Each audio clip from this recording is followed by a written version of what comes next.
I am a teacher in the sense of I don't teach children. I'm an adult teacher. During Teacher Appreciation Week, no one's buying you things. Correct. But my mommy got me a bracelet. Stop trying to stolen Valor right now. My mommy got me a bracelet.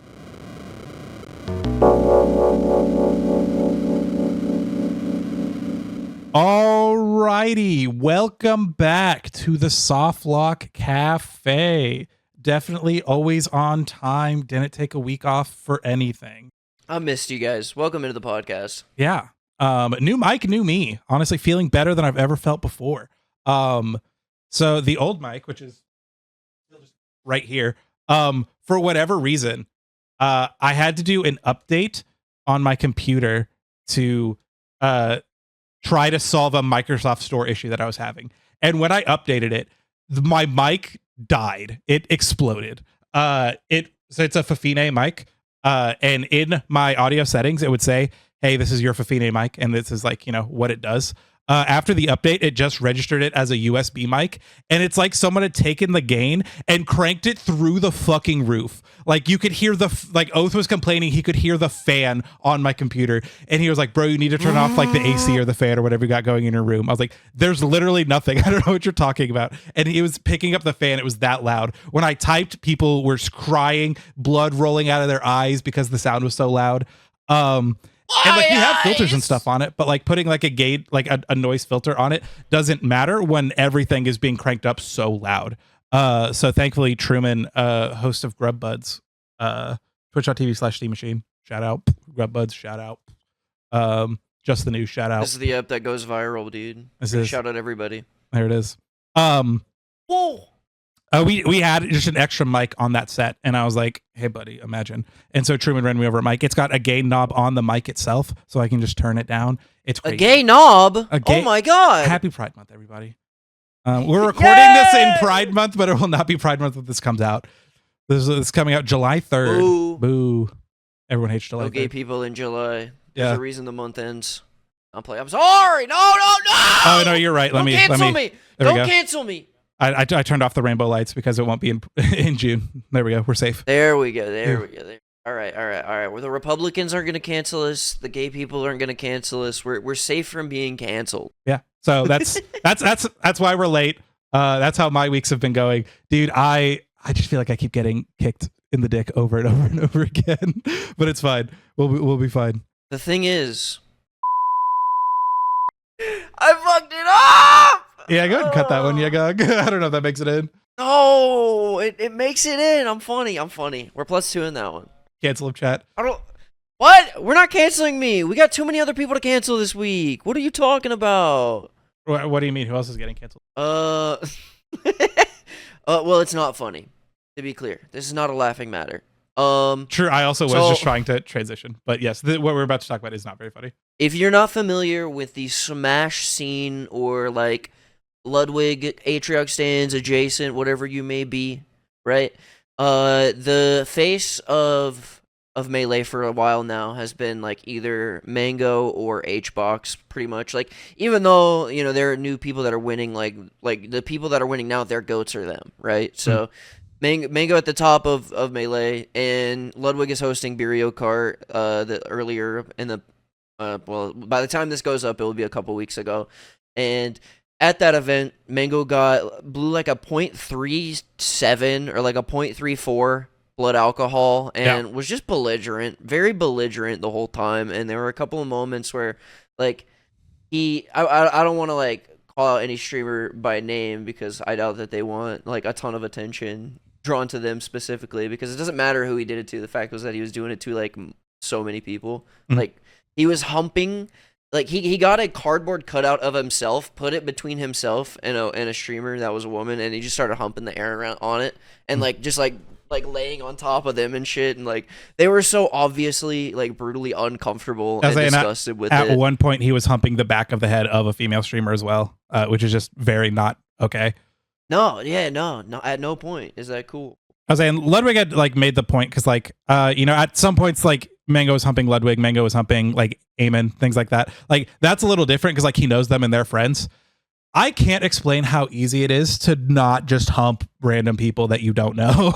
I literally DM this to you. Like, it's crazy how like like, how do you get there? How do you get to that point? You know what I mean? So that was a really unfortunate thing, and there's been a lot of discourse going around about it. Something I think was kind of cringe. Stan's made it on Philip DeFranco, because when Philip DeFranco was covering it, he said that like there were people there that were like encouraging the behavior, and it was a clip of Senna asking someone to get mango water, and Stan said no, I gave him another beer, and like at face value, bad clip. I mean, hey, hands up if you got him. You know what I'm saying? They did get him. But I was like, if you know Stans at all, that's just like such a classic Stans joke. I don't think Stans would actually give Mango beer once Mango had been cut off. That does not line up with who I know Stans to be. It's like, I feel like that clip is just like taken widely out of context, and Stans was just clip farming, and it got like, it only looks bad because of how the night turned out. So I don't know. I'm coming to bat for Stans. I think that clip was taken widely out of context. That's true. This leads to a greater discourse, though, that a lot of people have been talking about, and it's that like the friend adjacent creators have all been very like light on this, and that they've all been very like brush it to the side almost, like, yeah, this happened, but like, you know, we're trying our best type situation, and they feel that it was like a very muted response, that there was a lot more that could have been done. That was like a lot of the threads I was seeing, that like there was just there was a lot of egging on, like Ludwig himself like announcing like the PBs for the blood alcohol, like that was, you know, like a lot of encouraging him to get drunk beyond a level that's safe for any normal human with common sense to get drunk.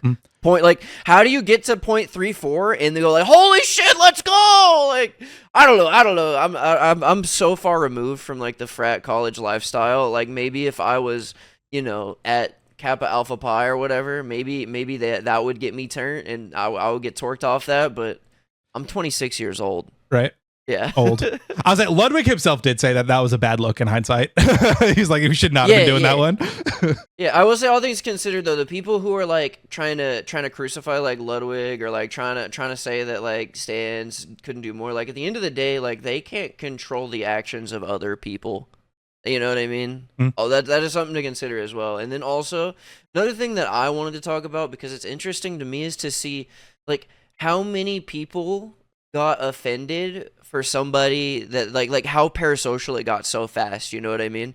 A lot of people developed such strong feelings about it so quickly, and they like started creating feelings that other people had that they didn't even say. You know, like I feel like the only I don't know. Do you get what I'm saying though? Like I want you to be specific, like when you're talking, because like I know one person said like Ludwig wasn't doing enough, but Ludwig pointed to the clip where Mango was playing with a female streamer's hair, and Ludwig was like, hey, cut it out, you're being weird. And so like, even drunk Ludwig had the wherewithal to stop it when he saw it like not being okay. And so like, I don't know, like obviously shit went unchecked, but like, I don't know, like I feel like they did an all right job at the time, even though it wasn't enough, if that makes sense. Like sometimes you can do your best and it still not be enough, because like you said, you're not responsible for the actions of other people. Yeah, definitely. So right after all of this happens, the next day, Ludwig goes live. He talks about it. We kind of touched on that a little bit. And Mango drops a tweet where he goes like, basically, it was very light. You even said it yourself. It's like what was it you said when that first tweet dropped? Because the first tweet was basically saying like, tough to wake up. I fucked up. Yeah, it's like tough to wake up. See, I was being an asshole. Already apologized to the people. I don't need any sort of like don't defend me type shit. And I was like, we love to see a bare minimum. Like it was not a very much of an acknowledgement of what he had done, more so just like my bad, let's move on. Yeah, and then after that initial tweet, maybe like a day, maybe like 12 hours later, low-key, because he had gotten, like, the response wasn't good to that tweet, I think, even though, like, there were people running damage control for it for sure. Yep. Like, all of the, like, you know, I even think Ludwig was running damage control a little bit, because they were like, you know, this is a fuck up, but this, you know, don't come for this guy's everything. You know what I mean? And that's something that, well, because I was like, Ludwig did frame one. He went live hungover and was like, hey, I'm gonna ban Mango from all my events moving forward.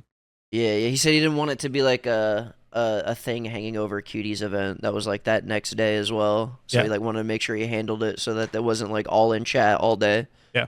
Yeah, which is like fair. I mean, that is his girlfriend's event. He wants it to do well, but yeah. And then so after we get through that first tweet, he drops like a follow up tweet where he like basically expands on it, going like, what I did was unacceptable. Probably gonna get banned from future events. Probably gonna get basically fucking tossed everything I had in the trash. Yep. And that was definitely a more comprehensive tweet.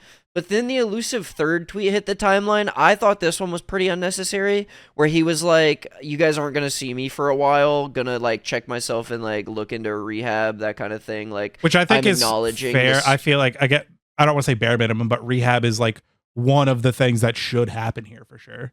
Yeah, and he did do a sympathy poll. I don't know if I want to call it a sympathy poll. That's being a little bit like unempathetic about it. I do have empathy, but he was talking about how like his grandma had passed recently, and he like had a real cry about it with his mom that he hadn't had in a year, and acknowledged how like all of the bad things in his life had come from or been associated with the consumption of alcohol, and he had like not necessarily made that connection for it, which is like, as someone who has never been an alcoholic, I guess I don't understand that mindset, but as someone who has been like, addicted to other substances, I could definitely like it's hard to see that when you're in the midst of it, you know what I mean? Cuz at the time you're just trying to get through your day, right? He's not doing it because he has a perfect life that, you know what I mean, that he wants to like escape. Like, you only drink because you're trying to escape from something, you know what I mean? Mm-hmm. So, he's got to handle what he's trying to escape from, for sure. Yeah. As in, like, a lot of people have said, like, Mango getting way too drunk and acting weird, and like, because I like at Smash Journeys, like when Mango gets drunk and like wants to like fight HBox or someone, people are like, oh, that's so like fun, Mango the GOAT. But like, I don't know, like people were cheering on the fact that he was an alcoholic and like destroying his life with alcohol. But like now that it's starting to affect others, now everyone is like up in arms about it, which is, I think, weird of the community. Like, I've always thought that. Well, like, it wasn't a problem until it was, right? They didn't care until it became everybody else's problem. If it was like his self-contained problem, people didn't like bother with it. But now that it's outside of his self-contained bubble, that's when people care. I mean, I don't think getting drunk and fighting people is his own problem, but No, for sure. But that's like fucking, like, I'm sure HBox and him are cool enough to where it's like what I was saying before. Like, we don't know them. We don't know if HBox was offended by that. You know what I mean? Or maybe I mean, obviously, I don't have like full context. Was he? Like, were they cool? For you, I don't. It's weird. The Mango. Right, well, yeah, it's impossible to tell if Mango and HBox actually fucking despise each other, if they're actually friends. There's definitely like an admiration between like competitors, like, like a mutual like admiration, but I can not tell if they enjoy each other or not. Gotcha. Well, I will say overall, my personal take on the Mango thing is like proportionate response. I think some time off is warranted. The bans are warranted. Kind of. Yeah. So I guess going on, we didn't really talk about it. He is banned from Supernova, which is the next upcoming Smash event. And he was also dropped by his sponsor of 11 years, C9. He was like one of the longest tenured esports players of all time, and they were like, "Hey, not chill." Yeah, they literally said in their statement, like, regardless of accomplishment and tenure, like, we can't support these behaviors. Which, again, it feels weird. They supported him through the other shit, but not this. Like, this is bad, but like, he's also done like some incredibly fucked up shit in the past, and so like, that's I guess the most interesting part to me is like, I guess because it's like such like a more public stage being like on Ludwig's stream. When it all went down. Yeah, I mean, yeah, for sure. Also, the Smash community is known for weirdos, so like they keep their weirdos like in their community. You know what I mean? Most of the time, they protect their weirdos. They do be doing that. And to be honest, I'm not a part of the Smash community at all. I'm not gonna claim to be. I've never been to an event, a local or anything. Like, I played the game occasionally, but I've never like been a part of that. I've watched a couple of majors. That's about it. But I do watch Smash as like as an esport, but I same thing. I don't go to the scenes. I don't participate. I don't do any of that. I just like watch it as a sport. Yeah, but in general, from an outsider, that seems like one of the top like 3 most toxic for sure. I don't know if you could put anything over League, but it's definitely like one of the most toxic. Like, the most toxic people come from that place. There's also some incredibly like wholesome moments too, but it is crazy how toxic it can get. Yeah, that's fair. Yeah, but that's the mango drama. We wanted to kind of chat about it because we are adjacent to that space, even though we're like incredibly small little baby shrimp streamers and content creators compared to them. But it is like adjacent to us, and maybe the people that listen to us would want to know what our thoughts are about it. Yeah. Let us know in the comments what your thoughts are. You know, was it proportionate, et cetera, et cetera. There, you know, as long as you maintain civil discourse, you know what I mean. We will no uncivil discourse. No, RKO someone from the top rope in the comments, please. I can only imagine the insane comments we're about to get because of that. You know what? The next topic, though, we might get even more insane comments. But America been getting into some stuff lately, huh? Dude, we did an oopsie. We did an oopsie. We did a little bombing of a sovereign nation without the congressional approval. Whoopsies. Fumbled my bomb on your facility. Fumbled my bunker buster. Oh. And then the follow-up one, because that's how bunker busters work. You use one to like blow a hole, and then the second one goes in the hole that you blew up the first time. Whoopsies. Also, hate to be the guy. Anti-war, represent the bombers came from Missouri. Shout out. Dude, I hate it here. I hate everything. We live in the worst timeline, dude. But you know what? Everybody who called me Unc, fuck you! You're getting drafted, pussy! Welcome to the World War III! Welcome! Wow, welcome! I'm not getting drafted, you are. That's an oath. You gotta hide your Fortnite account or they're gonna draft you. They can't know how fast I crank 90s. They can't know. They can't know! Well, if they know, they're gonna put me on the sticks. They're like they see my KDA. It's over for me. Oh, they're gonna send me to the front lines. Yeah. And I'm a dim. Oh, I'm frontline bound, dude. I'm frontline bound. No, fuck it. So the everything that sucks is because fucking Netanyahu's going on about some shit. They're like, oh, we can't let Iran have missile or like have nukes, even though Iran routinely lets people come inspect their nuclear facilities to show that they aren't enriching uranium past a certain percent to be able to like stockpile bombs. Meanwhile, Israel is like hiding the fact that they have nukes. And the U.S. has nukes, and so we just like are in this cute little clique where we get to decide who has nukes and who doesn't. And we've decided that this country, who since like 2003 has stopped trying to make a nuke and routinely lets people see that they don't have nukes, we're like, no, they're guys, you don't get it. They're hiding a nuke. So we were like, we're gonna bomb them, but we're gonna call them up first, be like, hey, bestie, just so you know, we're gonna bomb you guys in a couple hours, so get ready. So they were able to like the enriched uranium they did have, they were able to evacuate most of it. Trump says that it's like completely, absolutely destroyed. Other reports are saying it was mostly cosmetic damage. It probably lies. Nobody knows. It probably lies somewhere in the middle that like it was the facility was damaged, but probably not ruined.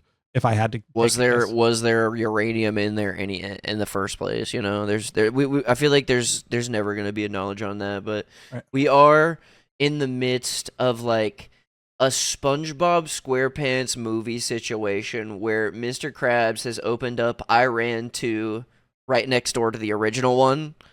And the reporter goes, why did you open an Iran 2 right next door to the original one? And he goes, money. And then we just go through the movie. They drive. We don't need a license to drive this burger. It's a whole thing. And yeah, we're cooked. And Trump is just bar for bar doing the George Bush playbook. So much so that he got a country one letter off to invade this time. Instead of Iraq, we're going to Iran. It's like mission accomplished. Yeah, it's fucking it's miserable. And then of course Iran was like, "Hey, we're gonna attack some U.S. sites," but they gave us a heads up ahead of time, so there was no U.S. casualties, which is chill. But then fucking I just don't get how like Israel still wants to try to act like they're a victim in all this when they're literally the only instigator.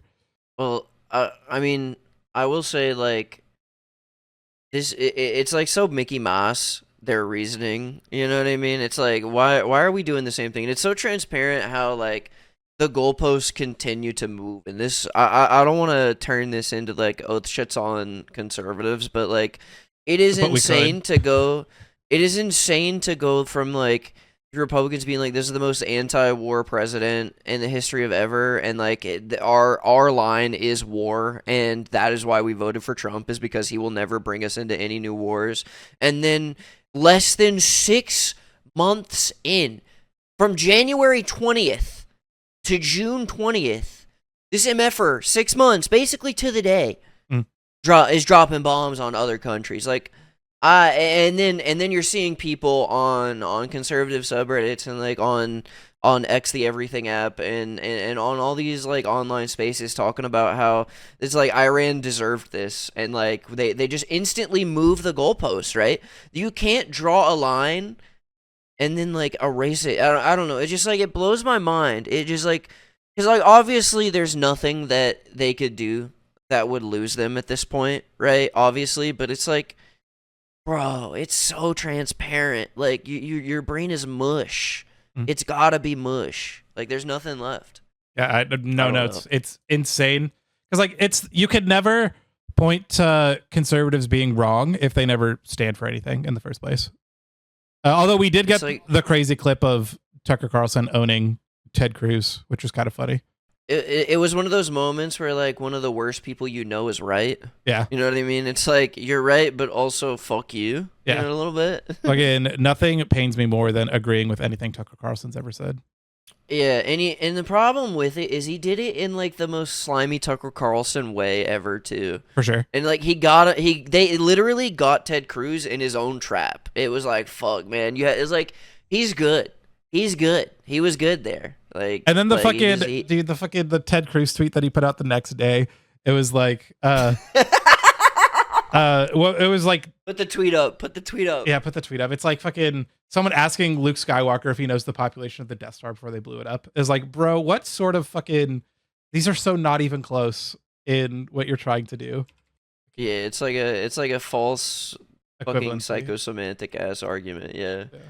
I don't know. I used a buzzword there, but I don't know. I don't get it. I don't get how you wait. I mean, at this point, I'm convinced that Raphael has no soul, but like, I don't get how you wake up every day, like leave your state when it gets really, really wet and hurricaney and snowy, and then come back and fucking put your country in the dirt. I don't get how get it. Like people like him and like fucking Marjorie Taylor Greene. Because Beto O'Rourke wants to take your guns away. I just don't get how they keep winning getting reelected. They're so ass. They're like doing what their voter base wants. Who the fuck wants to keep reelecting Mitch McConnell? Like, even if he's I'm not running anymore, thank God. Yeah, like if I'm a Republican, fucking I'd like give me any other Republican who's not fucking. It's because he has a line and he just votes against, like if the Democrat votes one way, he is a vote the opposite way, and that is all they want. They want to own the Libs. Like, their platform has moved from actual policy to fuck the Libs, everything they stand for, and also we want them all to die and leave the country. Right, that's what I'm not expecting a Lib to win wherever the fuck McConnell's from. Is he like from Kentucky or some shit? Yeah, McConnell's Kentucky. Yeah, but like, just like give me any other Kentucky Republican, please, for the love of God.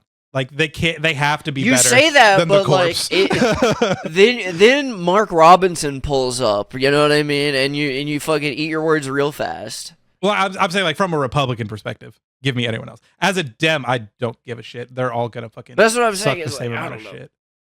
Also, as a Dem Republican, though, if the suffering's marks. the point, you know, if the suffering's the point, then you love McConnell. McConnell's your guy. I guess. I don't know. And I feel like for most of them at this point, the suffering is the point. I don't know. It's like the lack of education is hurting them, and there's no way to give them more education because they don't want it.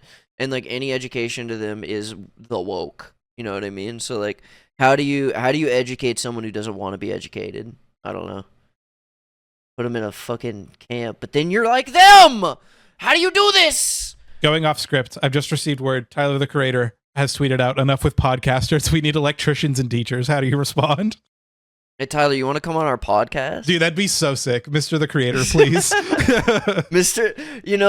There's not enough podcasts out there. There's not enough platforms for people like me, for people who look like me, to speak out about the things that they believe in, the things that they want to happen, the things that they want to see. No, you're not. Honestly, we have a better chance of getting the Wu-Tang. We'd have a better chance of getting the Wu-Tang Clan on the podcast, not Tyler. Dude, do we want to reach out to Wu-Tang Clan? Yeah, we could reach out to Wu-Tang Clan, but I feel like they'd go on a black podcast before they'd go on the Two White Guys podcast. I mean, Fair. That's why we need to get other people of color on the podcast to show that we're not just a white podcast. I don't like being branded as the white podcast. Let me be clear. Our first guest, Evan Gao. I mean, sure, why not? All right, so speaking of like world politics and world events, Well, I was gonna one say, of the things speaking that- of fuck Donald Trump specifically. yeah, speaking of America, the No Kings protest happened recently, about 3 weeks from the drop date of this episode, and your boy went. I went. I'm gonna send some pictures to yeggog. You can throw them up if you want at any point while I'm talking, but I went to the protest. I pulled up with my backpack. I made sure I brought like 10 to 15 bottles of water.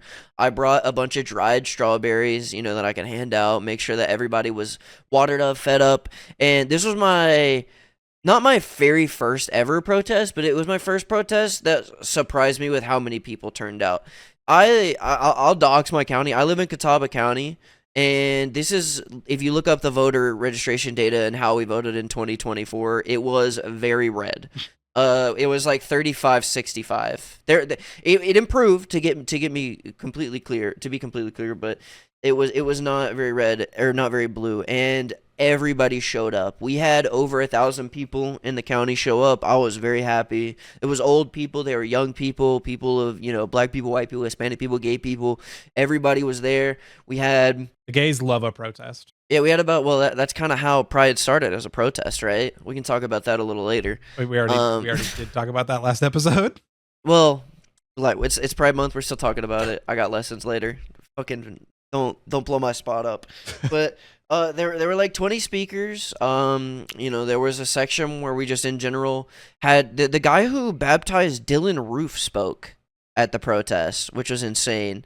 It was like a really old white dude who came up there, was talked about like just his story in general, and then at the end absolutely cooked DJT.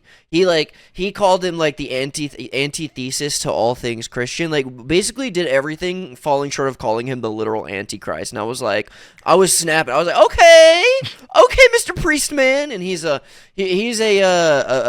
pastor at Lenore Ryan University. He's affiliated with them and like seminars in the area. So he's a pretty well known guy. There was also the vice president and president of the Catawba County NAACP that came out and talked. There was also a president of the, I don't really know what the gay association out here is called, but we're actually having our first ever official NAACP, actually.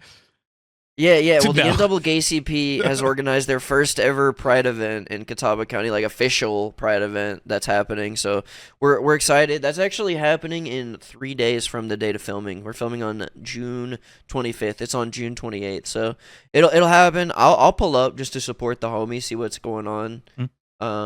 You know, Oath, classic ally. You know, fist up. You know, I stand with women. I stand with the gays. I stand with those that are getting their rights taken away. You wouldn't know it if you heard him talk, but his actions back it up. Listen, I like to talk shit and then act right. You know what I mean? Sure. Talk shit, then act right. But yeah, it was a really great protest. I think it ended up being the single largest protest in the history of America. The most amount of people showed up in the most amount of cities. It was truly amazing to see us all come together, and like I was having such a like internal argument with myself with all the bad actors I was seeing, like the Catawba County Republican Party and like all of these local Republicans talking about how like this event is backed by like billionaires like Bill Gates and stuff like that, and it blows my mind because doing just a basic ass Google search would reveal that like the organizers of this were the 50-51 movement. There was like a 50-51 protest that happened a couple months ago, and all of it is grassroots funded. Like there's no billionaire backers to any of this. Like it's all publicly accessible information. Like it just blows my mind because the speed of information is so quick. You can just lie. And like no one can correct you quick enough before people believe you, and then they spread that message, and then the misinformation gets spread so quickly. Like even outside of a situation like this, it's just insane how easily it is to just lie and it go viral. You know what I mean? Like there's nothing that can stop that. It's incredible. One of my favorite signs I saw from some of the photos here in KC were if I was getting paid to be here, I'd have a better sign. Just like scrawled on like a fucking piece of cardboard. Because it's like the biggest thing is like, oh, they're like paying people to go out and protest. It's like, no, we're doing this shit. I for was not free. paid Because I was out there. like, please show me where to sign up to get paid. Please, would love that. Yeah, for real. Yeah, I unfortunately did not go. I am kind of a puss baby, right? But not kind of. We'll explain. Didn't want to get tear gas. Yeah, so like back in 2020, I went to the BLM protests that were here in Kansas City. I ended up getting tear gas, but I was like with friends, everything. It was fine. Before the protests even happened, like that Friday night, the governor of Missouri was like, "Hey, I will be sending in the National Guard to these fucking protests."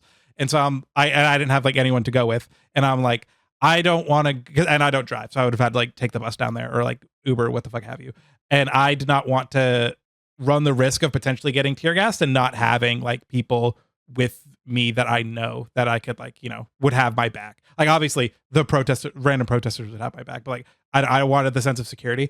And then as it turns out, I was way too worried about it. I saw the pictures that people were grilling. It was fucking, they were basically having a party down at the fucking plaza in Kansas City. So fucking my bad. I should have gone. That's on me. I got a little too worried about it because shit has gotten real before. I expected it to get kind of real, but as it turns out, it was just chilling. Everyone's having a good time saying "fuck Donald Trump." So, shout out to Casey. It was one of the things that I will say. It was a little bit of it was kind of fed, and that the cops were working with the organizers from the get go in this situation, like all the different precincts and police departments. So, I will say there is a part of me that low key was like, this is like a Fed thing. Like they're either trying to like they want this to be so big because there's a lot of distractions. Like right before we bombed Iran, remember when Elon Musk dropped like a bunch of fucking like secret shit and like had a piss baby fit and like it was like, oh, by the way, Trump's on the Epstein files, and then like from this, Trump immediately started saying the fuck word in news and started like, being as unhinged as possible. So the news story I hated the most was that people were like, Trump has dropped the F-bomb. One, when we're talking about a scenario where people are actually dropping literal bombs on people, phrasing, all right? Who cares that Trump said fuck on television? If anything, it's one of the more humanizing things he's done his presidency. I'm like, you know what? Maybe they don't know what the fuck they're doing. Well, the thing is that they want us to talk about that so that we ignore the things that they're doing in the background, right? They're just falling for the bait time and time again, where you're focusing on the smoke and the mirrors instead of the substance. Yeah. So that story coming out was just one of the most who gives a shit thing I've heard in a while. Because like you said, it's clearly just distracting. Fuck that guy. If we can say the F word now, fuck that guy. Fuck that guy. All right, but our politics portion is over. I did have one more thing on protests. I'm sorry. Oh wait, go ahead. Because you said like it felt like Fed because like people were working with cops. This felt like the most like give yourself a pat on the back, you did it type protest, because like we all went out and we said fuck Donald Trump, and what? Literally nothing has changed. It was just an excuse for people who were anti-Trump to go out and pat themselves on the back and feel like we did something when nothing actually got accomplished. As I've mentioned before, if you are protesting in a way that is easy to ignore, you're not going to get meaningful results. And the No Kings protests were essentially something that was easy to ignore. Only lasted the one day. Well, I think the goal was mostly to like say fuck DJT and his birthday celebration, right? It dwarfed his whole celebration and it hurt his little ego. And I think that was low key like part of the goal as well, is like doing it on that specific day, for that specific reason. And also like this is like a thing that people say about any protest. Like sure, any protest that you could apply that to, but it's about getting the messaging out to people who wouldn't normally hear that messaging. You know what I mean? Like being on the streets, people driving that are, only are looking at a certain type of news media, or people who don't have any type of access to news media. Like this is about getting the message out to more people, more than it is about affecting the change today, because no one ever has affected change in one day except when they beheaded, the monarchs. Yeah, we could start beheading people and start doing that, but I feel like we're just not there yet. We're not there yet, you know what I mean? Because I doubt we're gonna get the I doubt we're getting the movement on that one. So it like, what can you do? And it's like I don't want to send the message of like, oh yeah, you did all this protest just to pat yourself on the back, because I feel like that discourages people from doing it. I don't want to do that, because it does do something. It is spreading that message to who in America hasn't heard "fuck Donald Trump" before? Like, what message are we spreading? I don't know, man. I just know that there are people out there that need to hear some shit. Obviously, is like they need to, like, it's not getting through to them. We can't stop. Like, what are we gonna do? Just shut up, not say it? You know what I mean? Like, there comes a point in time where you have to speak up or never say anything. You know what I mean? Like, you might be on the side of not saying some shit, but I would be on the side of saying something. You know what I mean? Instead of not saying something. I guess I don't know. I don't know. I think I don't like that characterization. Whew, we're sweating now, chat. We're sweating. We're in the kitchen now. We're in the kitchen. All right, so I'm a little bit cool off, less political, but still kind of political. Pirate Software is in the news again. Why do people hate Pirate Software this time? So the Stop Killing Games movement, as an intro to what we're about to talk about, is basically a movement that wants you to be able to access games at all times, even after the developer has stopped supporting those games. For example, The Crew is a major example that Charlie brought up in a recent video where he's talking about people no longer have access to The Crew. They paid money for The Crew, and Ubisoft is currently in a lawsuit dealing with the ramifications of removing The Crew content, and people just cannot play that game.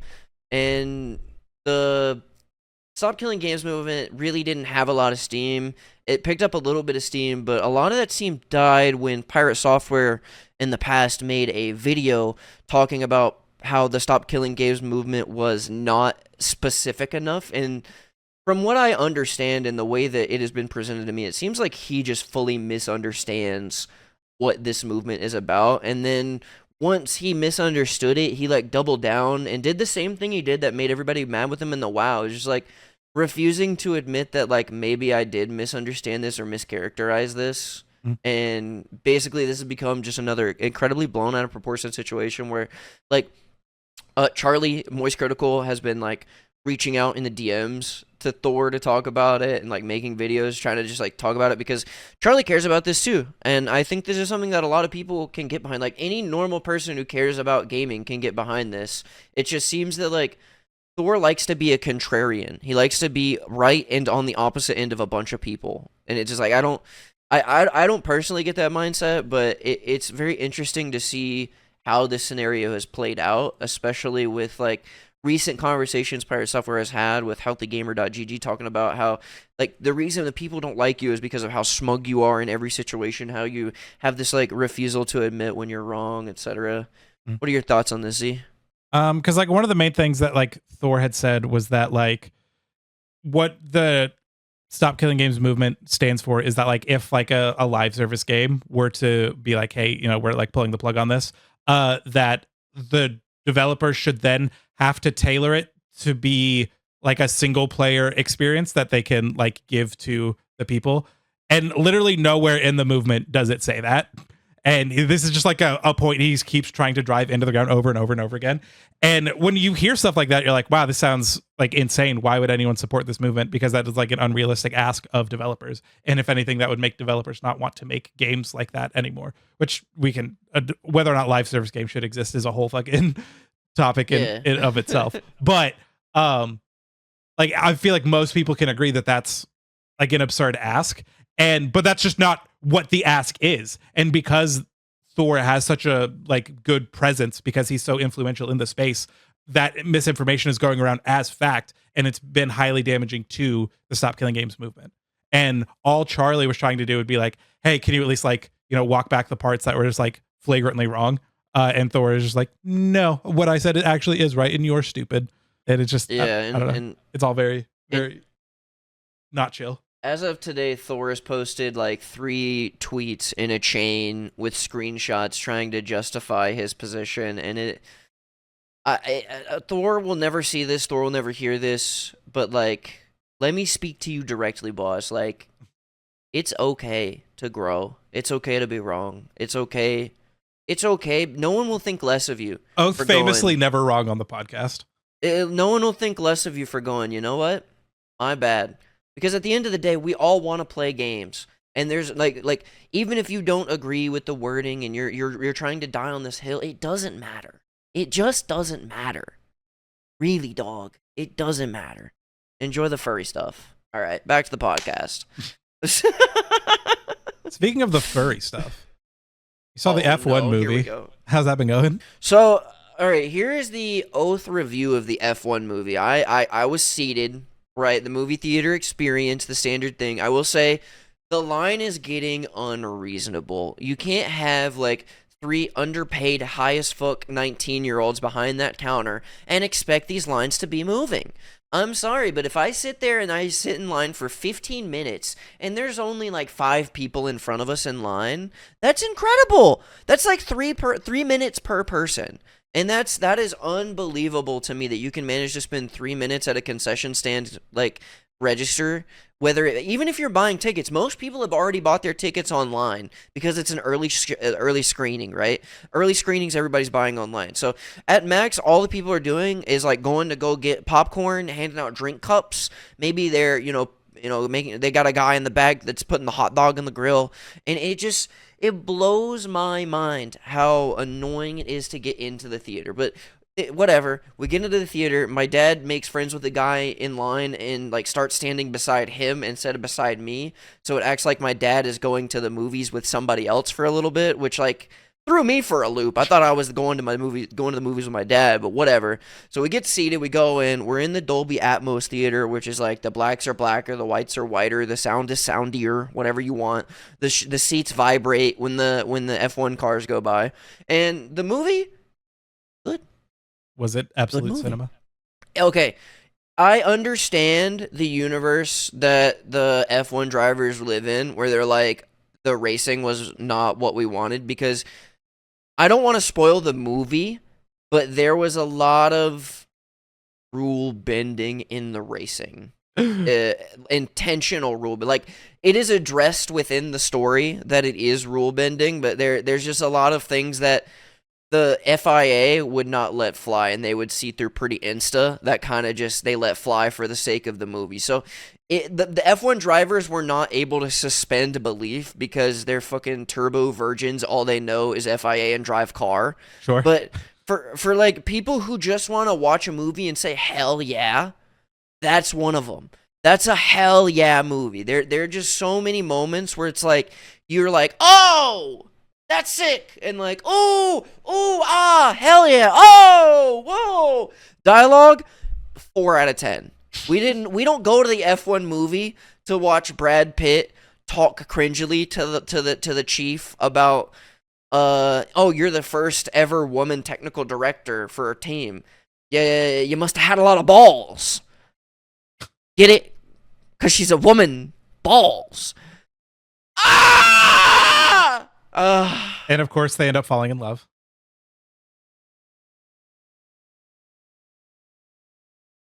Am I right?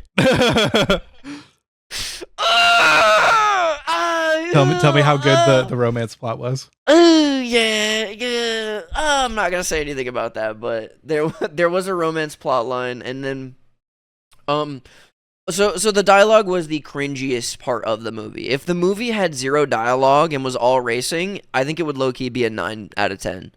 But my rating, my yeggog certified fresh yet rating is 7.9 out of 10. Sure. The humor didn't really land. There were a couple of things that I thought were jokes that were not really jokes. Yeggog can put his insert in here for that, but suffice to say, dumbass doesn't know how to pronounce Carlos Sainz. there's just a lot going on with the F1 movie, and if you're like a veteran, like, oh, I want to watch all the technical shit, there's technical stuff for you to see, right? They show a lot of the telemetry. They show a lot of like aero visualizations of like air going through the car. They show the wind tunnel. They show a lot of different tracks. They show a non F1 track. They show the 24 Hours of Daytona is the intro to the movie. So there's a lot of really cool visualizations. There's a lot of really cool cinematic shots. Brad Pitt probably was the wrong choice for the driver, but he was a great choice as an actor, if that makes sense. Because like Not even a the little. story, like he was a great actor, but like he's like 40 years old, and he's like hasn't driven an F1 car in 30 years, and he gets in one, and he's just the GOAT instantly. Like there's no like real struggle to relearn the car, I guess, is the part that like I was struggling really hard to suspend my disbelief for. So what you're saying is that the movie's actually a meta commentary on how the meta of F1 hasn't evolved in the last 30 years. I mean, listen, yeggog's probably got some opinions on this, but probably not much. I mean, it hasn't changed that much, low key. Yeah. The only thing that's different is we're not putting cigarette sponsors on the cars. We're just doing gambling sites now. Hashtag kick, dude. Kick me. Why did you write "Stop killing Alex Albon" below Because this? fucking while we're on F1, I guess let's talk about it. My goat hasn't finished the last 2 races because he's fucking had his car explode. Just let my handsome little man finish a race, please. Fucking fuck Yuki Tsunoda, and then fuck whatever the fuck happened during qualifying where his engine block just fucking blew up, and then he was still able to finish quals for some reason, and then the next day his car just decided that it didn't want to work. That made me sad. When the first one it was Madrid and Canada. Madrid, I just like tuned out. I was like, I'm not even gonna watch because my goat is gone. And then Canada, I was thinking about it, but I was playing Bazaar on my other screen, so I just left it up as like second monitor slop. Glad I stayed on for that one because the Piastri Lando stuff on lap 78 was crazy, or 68, whatever. It was 2 laps before the finish. That shit was crazy.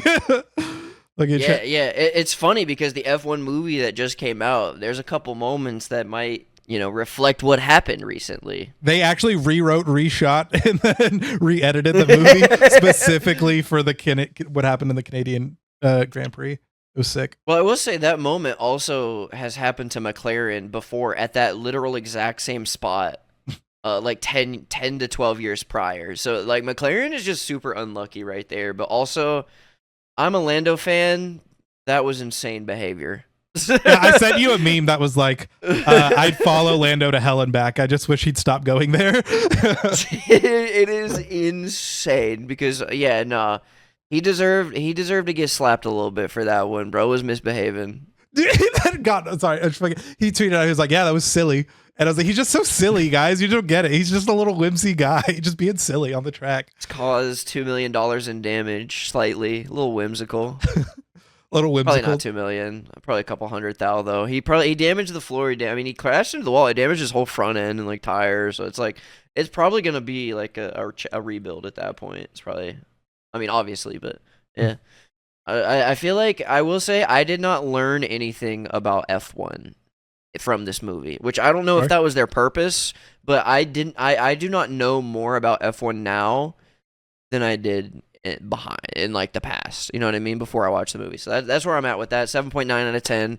1 bite. Everybody knows the rules. Speaking of new things that have come out this week, little Kojima Glazer. How's Death Stranding 2? Also, okay, actually, no. Okay, rewind. I get a text from Oath yesterday because we record on Wednesdays. This is the first time we've ever recorded on Wednesday. But since before we started planning the podcast, the idea was to hi Jesse. Did you want to say something? No? All right. Cat cam. Zoom in on that cat. Incredible. Since before we decided to record the podcast, we had thrown out maybe Wednesday as a record date, and it just never worked out like that. He texted me yesterday. He's like, hey, I can record whatever time today. And then, so I'm just like, man, he's so overcome with emotion by his Death Stranding 2 experience that he has to record today. So I sent him a text. I was like, damn, man will really do anything except record on Wednesdays. And then Oath was like, oh, it's not Wednesday. My bad. Just forgot that it was a Tuesday. Time is such a social construct. I don't live within it. You know what I mean? Like I don't. My concept of Wednesday is not a concept at all. It is almost like Tuesday is Wednesday and Wednesday is Thursday and Thursday is Friday and Friday is Monday. Like days don't comprehend to me because what's your favorite day? Let us know in the comments. Comment your favorite day. Get in a fight over it. Thursday. Who says Thursday? Thursdays are ass. That's when Softlock Cafe comes out. It ruins my day. Don't get anything done at work that day because all I can do is listen to incredibly poor takes. So true. The snack that smiles back. Softlock. Speaking of poor takes, how's Death Stranding 2? All right, so I am on episode 2 of Death Stranding right now. I finished the first episode. I did not get to play it today because work tied me up again. Unfortunately, work has been very busy lately for me. Oh, I'll tie you up, all right. But going into my thoughts on the game, if you liked the first one, this is just an improvement on every concept from the first one. The menus are better. The world exploration, like, it looks better. The fidelity is higher. They built it exclusively for PlayStation, and there's a reason that exclusives are always the best looking, because they're built specifically for a piece of hardware that everybody will have an equal amount of. Like with PC, you could have a 1080, you could have a 4080, and you got to build your game to be able to run on the 1080 and the 4080. But with a game like fuck you, don't derail me. With a game like this, did you see he bit my elbow? He like literally you deserved bit it and like pulled like some of my skin down. I'm like, what are we doing? Having a great time. But but with a game like this built exclusively for the PlayStation 5, like, they're just able to do a lot with it that they would not otherwise, and I'm just excited to see like more of what they have done. I loved Death Stranding 1. I recently played through it on stream, did a full thing right before the game came out, and I did a little mini teaser stream on like midnight right when it came out, and then I think I might go live tonight, Loki, after the pod, depending on how late. Actually, That's no, insane. Midnight. Yeah, I was like, it is midnight. What do you mean? I'm not doing that shit, but yeah, I'm gonna try to go live and play like a good bit of it the next couple days and be able to formulate a more comprehensive thought. But the story so far does have a really good hook. Like I said, all of the systems are improved. All of the like combat is improved. Like, there's more options already than there were in Death Stranding 1 for combat, movement, etc. So I'm pretty pleased with it. I think I would wait to give my full rating until the end of my playthrough. But wrong. Give me a full rating. What you say now depends on how you're going to feel about it for the rest of your life. Well, I will say it's good enough to be my game of the week, so take that as you will. I really have enjoyed my first 2-3 hours in the game. I've been Your first doing a lot of 23 hours? content. Game's only been out for 48. You're sick with it. I reconnected Mexico, so we'll see what happens next, chat. But I paused it literally on the screen that was like episode 2, and there was like an amazing cliffhanger hook at the end of episode 1 to like start the game off. Like, shit got sent to 100 really fast, so it was pretty cool. But yeah. If you let us know in the comments, have you caught Death Stranding 2 yet? What do you think about Death Stranding 2 or the Death Stranding series as a whole? Do you think Kojima's up his own ass? Do you think that shit is boo-boo asshole? Do you think that it's you like Kojima Glaze, 1,000 years of Kojima? Let us know. Something else that you should comment. We are at about the halfway point of the year. So tell us, what is your game of the year? And we'll weigh in on that as well. Oath, you play games a lot more than I do. What's your game of the year? Yeah, I have played a lot of the games. There's been a lot of heaters in a lot of different genres. I mean, I would love to talk about Blueprints, the best puzzle game that I played this year for sure. Expedition 33, absolutely love. Mario Kart World, you want to mention it, but it is Nintendo slop, so it's like probably not going to win Game of the Year, but I don't know. I feel like there's so many much better games. Split Fiction came out this year. Amazing co-op. Play with family. Play with friends. Z and I played it. Play with enemies. Yeah. Play with enemies for sure.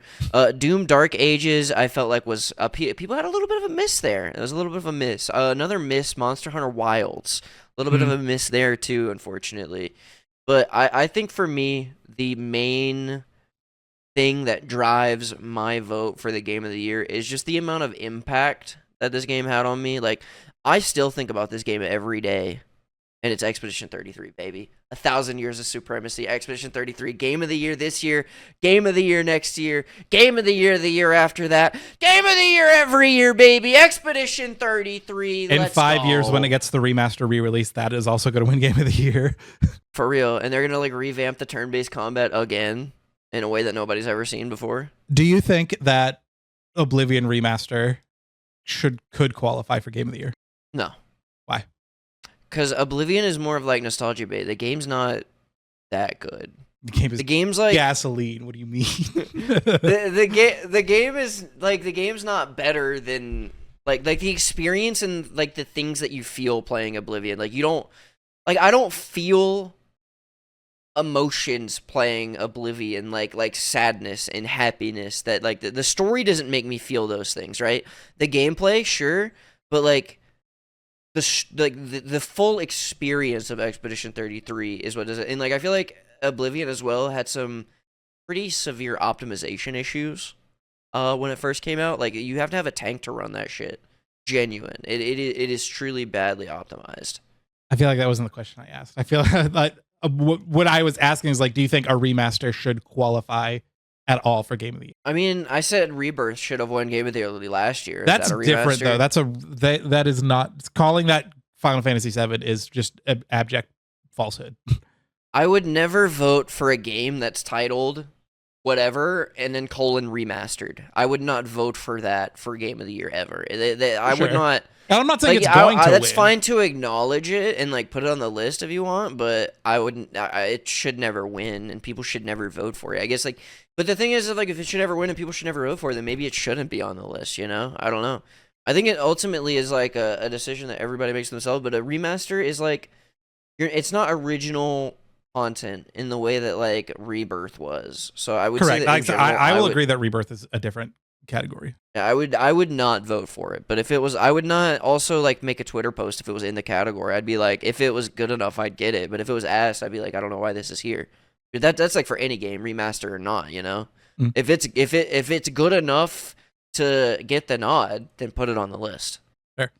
I will say, like, I don't play games, but I do watch a lot of these games played. The game I have enjoyed watching the most, far and away, has been Blueprints. That game looks so like, I don't know. It's just like the how many layers there are is crazy, and like under every layer there is just more layers. And so I don't. I just absolute hats off to those developers. I think that they cooked. I think it's gonna win. No, but I don't know. Yeah. I think it's like the Balatro of this year. Like it deserves to be in the conversation, whether or not you think it's going to win or not. Well, I thought Balatro probably should have won Game of the Year last year, low key. Even though I didn't vote for it, like I felt like it was either that or Rebirth. What ended up winning though? Astrobot, dumbass. Oh yeah, fucking The nostalgia. that was bait. actually the most bought game of all time, like Yeah. the most paid for Game of the Year award ever. Mm. But I will say, if the Game of the Year award was given out today, those would be our option. But it's not. That's the thing. There's a whole half of the year left. We got games like Hell Is Us coming out. We got games like Metal Gear Solid Delta, which falls in that remaster kind of debate. We got Borderlands 4 coming out. We got Ghost of Yote. This is something we could have talked about. I should have done more research on. We can cut this if we don't have anything to talk about it. The Borderlands 4 release has just been an absolute shit show. Every time the director opens his mouth, it just makes people want to play that game less and less. Yeah, and they have also only allowed people to review it that they like fly out and like give them the full like content creator experience. So it's like you can't really trust any review that comes out about it. I will say I do like the direction the art for the game is going. Like the graphics of it look amazing, but I feel like the same problem that people have had with Borderlands 3 is gonna maintain into Borderlands 4. Like there's just like what are we doing here still? I know we're not advancing writing. We're not doing good writing. The gameplay is the same. If you like the same like looter shooter format where you kill a thing and get a better gun like for the 50 hours, then sure. But like you got to expand on that at some point. You know what I mean? You can't just do the same rehashed tired thing that you've been doing since 2012 and expect the same result. There's a reason like the Borderlands movie bombed so much, and it's because the story's not, it's not up to par. Well, I also have said a couple of times, I think Borderlands 3 suffered from the success of Borderlands 2. It's like when you write one of the best villains in gaming history, how do you follow that up and not have it compared to itself, you know? So I think Borderlands 3 was doomed to fail from the onset. Yeah, there's a lot going in that, I mean, I don't know. But beyond the games that we did mention, I mean, there's Onimusha that comes out pretty soon. There's like later this year, there's going to be, I mentioned this a little bit, but Ghost of Yotei is my sleeper pick. I think Ghost of Yotei is going to come out and be absolute heat because Ghost of Tsushima is my top 3 games all time. So I just got a large stoke in my soul for Ghost of Yotei. Me and Grums are going to be at odds though because woman main character. I was at Oath Go a single episode without mentioning Ghost of Tsushima. Level difficulty impossible. I love Ghost of Tsushima. Oh, Mafia comes out later this year as well. I do want to highlight Mafia for being very consumer friendly, being like a AA title, not necessarily AAA, but posting a $50 price tag in today's day and age is pretty rare, you know? I feel like that's a lot of reason why Expedition 33 got as much credit and as many plays as it did because they priced their game at a reasonable price, you know? But I will say the game development cycle has become such a problem because like even like recently there's the Hytale cancellation that we could talk about where there was this game the game Hytale, the company was Hypixel, and it was supposed to be like a Minecraft like where it was like a voxel based like more zoomed out version of Minecraft where it was like more detailed, right? Instead of like the block being 1 voxel, it'd be like 50 voxels and you can, you know, take little pieces of it, like just a highly detailed voxel based sandbox style game. And early into development, Riot Games purchased them, and there just kept being like developmental delays, and they kept wanting to expand that vision, and they kept adding on to it and adding on developmental costs. And like we have reached the point in time where games cost too much to develop. We don't need games that have 6-year development cycles, and if we do, we don't need their teams to be 200 people large. You know what I mean? Like we used to be able to make games like Ratchet and Clank. And those games we could make, you know, in a year or two, and we could release those every 2 years, and people really liked and enjoyed those games, you know? And the way that we did that was through good optimization, really good asset, you know, reuse. Sounds like, and reusing assets. Yeah, reusing assets is like, we could do that today, you know? Even in Death Stranding 1 to 2, like, they're not using Unreal, they're using the Decima engine, which is the in-house Kojima engine. And it runs amazingly. You know, it's able to do all this stuff without Nanite, without Lumen, and they're able to optimize this without creating, you know, 200 gigabyte files. This game, I downloaded it was like 60 gigs, and the fidelity on it looks like a real life picture. Like, genuinely, the intro to that game, you could look at it. It's like looking through a window into like a David Attenborough documentary on like the wild. It is truly insane how beautiful that game looks for how small it is. It's like the enshittification of the games industry and like the inability to optimize things has become such a hard thing to find. Back in the day, there were like god coders on the SNES that were able to do like wizardry with 16 bits, 32 bits, 64 bits, and it's like, where is that gone? Where's the passion for making a game, like trying to make it in as little bits and as little information as possible to like create a game that could run, you know, whether it be a potato or on a massive PC and like look fucking good, man. You know what I mean? It's just, we've lost that art. Yeah. I was like, it is insane that every game you go to download nowadays is like 130 gigs. Like, what the fuck are we doing? Like, why? GTA 6 is going to be like half a terabyte at this point, I'm convinced.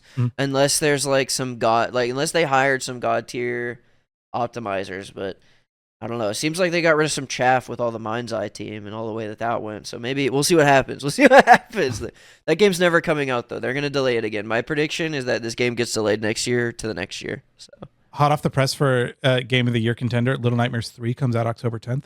Okay. Do I think it's going to be Game of the Year contender? No. But as someone who recently caught up on the indie nod for sure. Yeah. As someone who caught up on the Little Nightmares lore lately, I'm excited for that. Because I beat Little Nightmares 1. Little Nightmares 2, right? Yeah, I started playing a little bit of it with Lion Eagle on stream for Halloween. That was my Halloween stream, was me and Lion Eagle playing through it, kind of Game Grump style. He was over my shoulder, bitching at me as I poorly walked around the world and died a lot. You know, the classic. But no, the lore is actually super cool. And the twist of 2 is something crazy that I didn't know while I was playing it. And now that I know, I want to play it. And like the lore, we got to connect the bits. So Gotta connect all the little nightmares. Woo! That game's so scary. I can't play it. Oh my god. Watching you play that game is like scratching a chalkboard with my fingernails because you're like such a bad gamer. yes. You're not good at games. I am. So like that's the thing. Like I can do hard things, but I like don't have the innate gamer skill a lot of people have. But I am I'm gonna grind this until I get it type person. So Your platforming is bad. You need to like you can tell when an MFer didn't grow up on like Mario and like Spyro and like every platform. Like you just missed out on platformers, I guess. I mean, Platforming's like I bad. played Sly and Jack and Ratchet and Clank, but yeah, I did not do. Jack's not really a platformer. The first one is I'll give you the first one, but 2 and 3 are more like just like standard action RPG. correct. Or not even RPGs really. There's no character customization. Correct.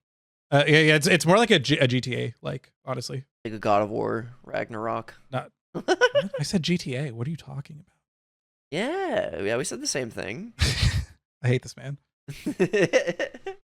I went to Chipotle on Sunday, and there was this guy, fucking probably like 6'2", 6'3", sleeveless shirt, pretty jacked, has tats, got a hat on, you know, super just fucking everything you expect an alpha male in quotes to be. He had like that sort of physique to him. He had his little arms up. He was like grabbing the top of the glass and he was just kind of like looking over it and going like, I want that, and I want that, and I want that. And it gave me such an ick. But like, I don't know, like if I was mad on the Chipotle workers' behalf, none of them said anything. But like the glass exists for a reason. Don't lean over the glass and point at things. And also just like having his arms just like up like this was like so like cutesy. It's like he looks like a 5-year-old in a grown man's body. It was just, it blew me away. And I don't get it. And so I was like wondering like what sort of like icks do you have? Like when you see something in public, you're just like, I have a negative perception of this person because of this action. Yeah, and then I turned around and shook his hand and said, I'm sorry that I did that, you know? It was me the whole time. It was us the whole time. Jump scared you. It was me. I was the guy in the mask. I listen, I just really like going into restaurants and making everybody around me as uncomfortable as possible. Because if they're uncomfortable, that means that it's like Colin Robinson from What We Do in the Shadows. I get to eat their energy and eat the Chipotle. So it's like a double meal. I get a double dickin'. Crazy. It's crazy. I get it. Listen, everybody goes to Chipotle to get the double dickin', all right? You're not going to Chipotle for the barbacoa. You're not going to Chipotle for the high quality service. You're going for the fucking slop. So you've dodged my question. What's your public ick? My public ick is people who don't have volume control and like make people like make their party uncomfortable. Shout out my dad. It's not that he doesn't have volume control. We'll be in the line at Chipotle and like an ad will go off on his phone and it just blares at full volume.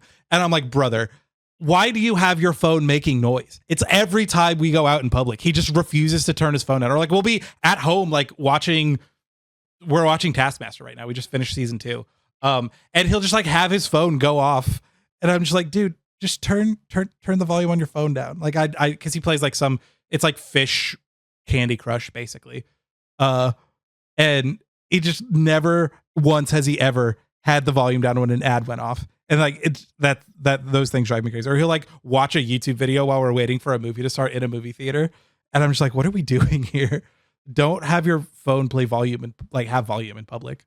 Yeah, that is definitely like borderline sociopathic behavior, I think, honestly, in this day and age. But yeah, like volume control in general. Like if I'm going to like a mall and I can like 17 people can hear your conversation, like shut the fuck up. I was like, there was this one time when I was in line at the H&M and I was held hostage by these 3 people in front of me that like continued talking so loud that they acknowledged that everybody around them must hate them, didn't lower their volume, and continued yelling, like self-aware how obnoxious they were being, but also not caring that how like They were like, oh, fuck it, we're being obnoxious. Fuck them, basically. They were like saying fuck you to people around them who hadn't even said anything to them. And they were also just being like incredibly loud.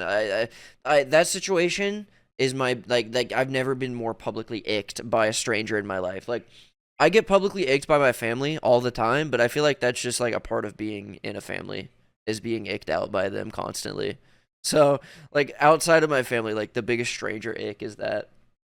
Yeah. That's a good one. That's a good one. Yeah. All right. You leave in the comments, what is your worst public ick? Oh my God, so many calls to action. You know what? And also, if you left a comment at any junction, make sure you like the video and make sure you're subscribed in chat. We have like a 70% subscribe to non-subscribe ratio. Make sure you guys are hitting that button so we can get that ratio up. We love getting our ratios up. Throw up the graphic, yeggog. Just so you know, I did just lie. I don't know the number. That was the number wasn't accurate. It's so okay. He can find one that says 70. Yeah, the number he puts up is going to be different from the number I said, but it is what it is. But it's time to get to the meat and potatoes of the podcast. The real reason everyone tunes in. We like to teach things. We do. We're teachers. We're teachers. Yeah, so that should have been our response to Tyler, the Creator. Is that like, hey, listen, we have a teacher on the podcast. Yeah, well, we have two, actually. Some people, well, I am a teacher in the sense of I don't teach children. I'm an adult teacher. You know, During I Teacher teach adults. Appreciation Week, no one's buying you things. Correct. But my mommy got me a bracelet. Stop trying to stolen Valor right now. My mommy got me a bracelet. Sure. All right. Shout out fucking This Is My Mom, by the way. This is my mom. Notice the dad and This Is My Mom. The goats. Yeah. So, Softlock Cafe, we teach things. Now, very topical thing lately has been the political landscape, protestings, and I wanted to kind of go into a deep dive and do a little bit of a brief history of protesting, what protesting is, where protests came from, some of the OG protests, some of the different eras that protesting has gone through, and just some of the ones that I kind of want to touch on. So this is the protest era store, is what you're saying? It could be potentially the protest era store.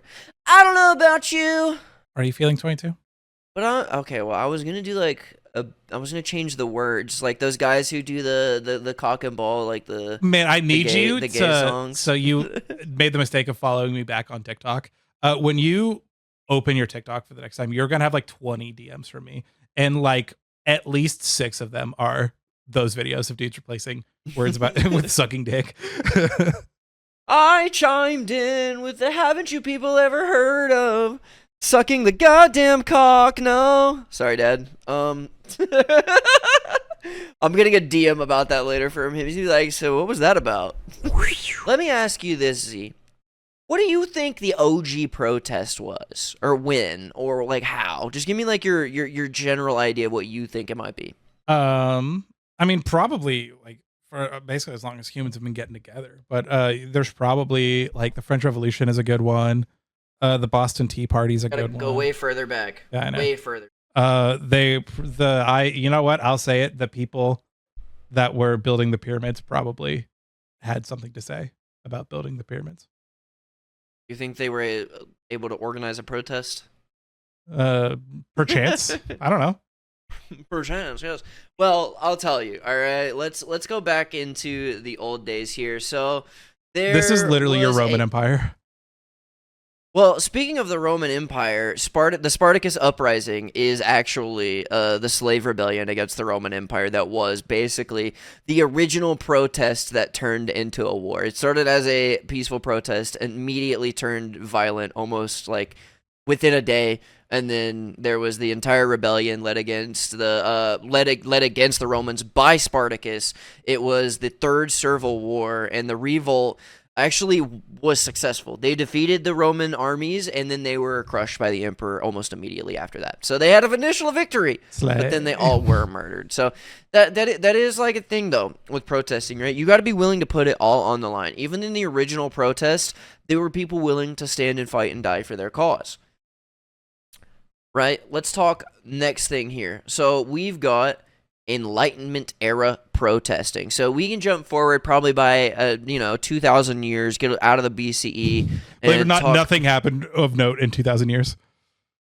Well, there obviously were, but the Enlightenment era is like in general, the period of protesting. They call that, like, just in general, like the thousands up until, more recently, like 18th, 17th century. And then before that, you've got just ancient protesting, which is like, from the beginning of time until like, 1,000 or so. So there's a couple different eras they've got here, but Enlightenment era protesting. So this era laid a pretty strong groundwork for what we see in modern protesting. This is where they were kind of figuring a lot of their stuff out. They've got things like the Boston Tea Party pictured here, where they, protested the government by throwing tea. They really hated taxes. They do not like taxes, which is very prominent in talks today with taxes and tariffs and things like that, where England was putting disproportionate tariffs on tea imports into America. And as a result, America, had pretty hard protests, throwing a lot of that tea into the harbor and, basically saying big middle finger to the, British Empire. So that's like one of the OG Enlightenment era protesting. And then, of course, you've got women's suffrage, which was a major, basically from the 17th century up until today, there's been a pretty big focus on women's suffrage and women's rights. So the first women's rights convention ever was during this period, and it was organized in the United States by Elizabeth Cady Stanton and Lucretia Mott. And it was like a Pittsburgh thing. Pittsburgh mentioned. So for some reason, later on, they have me source this image. I don't know why, they've never cared before, but either way, while I was looking into that, I found more out about this convention. Turns out it took place in Seneca Falls, New York, which is not close to Pittsburgh, but more than that, the organizers, some of them were from Pennsylvania, but they were from Philadelphia, not Pittsburgh. To put it in terms they would understand, that's like saying someone was from Charlotte when they were really from the Outer Banks, or saying someone was from Kansas City when they were really from St. Louis. It's just the exact wrong side of the state. Come on, dude. Like, this is the part that's supposed to be researched. It was like Quaker Amish women getting together, talking about, basically how women should have more rights, like, what they have, how what the plan they can do to, expand those rights are. And it was also like a religious persecution thing, right? They wanted to be able to practice the religion that they wanted to be able to practice. And there's, in that time, there was still a major stigma around women having beliefs that were different from their husbands or their fathers and things like that. So there was a big push for all that. This convention produced the Declaration of Sentiments, which was modeled after the Declaration of Independence, which is super cool. And it outlined all their grievances, like demanding equal rights, the right to vote. And this is super. This is like super cool. This is super cool. This is like a drawing of what that might have looked like. You can kind of see a lot of the, the Amish fits, things like that, whatever it may be. I don't know the source for this, but yeggog, you can source this, I'm sure. All right. So next up, we wanted to talk a little bit about the civil rights protests. You might have heard of the civil rights protests. Have you heard of them? Maybe once or twice. Name your favorite civil rights leader who was assassinated by the FBI. Malcolm X. No, I'm kidding. Martin Luther King famously assassinated by the FBI. Bingo! So the civil rights movement, not famously assassinated by the FBI, but it was assassinated by the FBI. Shh. Well, don't tell the sheep. Listen, CIA agent in my PC right now. We don't mean it's in a video game, but the civil rights movement, decades-long movement, right? It like spanned over like 50, 60 years, and honestly, we would even say that the civil rights movement is happening today in a different capacity than, of course, it was happening back then. But there are obviously still steps that need to be taken to find true equality amongst the races in America and what have you, beyond just the races. But so we had MLK. He was assassinated by the FBI in response to his like what they called creating civil unrest. So because of these protests, he created like massive marches that basically stopped up entire cities. It was spreading across the country, and the FBI sent him like an insane letter talking about how you're a disgrace to this country. You should just kill yourself, essentially.